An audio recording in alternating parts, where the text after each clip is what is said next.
Here are my trainer tips for chest flies. So much like the Romanian deadlift is an accessory movement to deadlifts, the chest flies are an accessory movement to, let's call it, the bench press or the dumbbell chest press. Okay, let me explain the accessory portion for those that didn't see the Romanian deadlift. Primary movements, our goal is to help improve, let's call it a 1 rep max. Even if it's an estimated 1 rep max, we are assuming that technique is good, we are trying to increase the amount of weight that we can lift in those primary movements.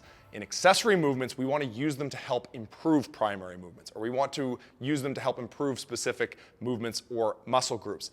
Now, I categorize those simply as we're not trying to hit the highest or most weight possible. It's about feeling how well we can do those movements. So much like the RDLs, the chest flies are the same.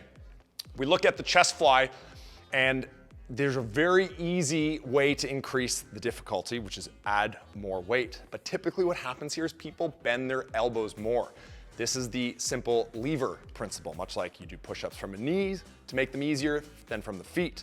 The goal here when we do chest flies is to keep your elbows as straight as possible, similar to how you keep your knees as straight as possible, or a soft bend the entire movement. So when we get set up like we're getting into a regular dumbbell chest press. Okay, we want to get aligned first, feet on the ground, engage the core, engage the glutes, keep the shoulder blades stuck together. And then what we're going to do here that's a little different than the chest press is we're going to rotate our pinkies together, or externally rotate our shoulders. This is going to keep more tension on the movement throughout the calling it RDLs now. It's really the RDLs of the pecs, but the chest fly. So from here, we want to slowly descend. Think the thumbs coming out, and then they'll rotate so that the back of the hands come down. Now, it's important to keep your elbows at the same position. If you can't maintain that same position with the elbows, it's too heavy. That's why it's so important to start light here, get the form down first. I want to find the end range by feeling that stretch through the pecs. If I'm feeling a lot of discomfort through the shoulders or even in through the neck, okay, your range of motion needs to be adjusted. And we want to find this path of least resistance. Okay, we're trying to find tension, which is resistance, but the path of least resistance, okay, is the one where we naturally allow the arms to move through this position.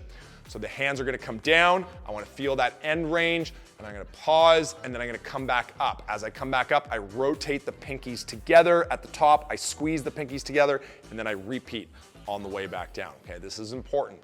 So up and down, making sure that I'm squeezing those pinkies together at the top, and then I am keeping my elbows, okay, in that soft bend position all the way. Just like the accessory movement of the RDL, the goal here is not to lift more weight, it's to find more tension at lighter weight.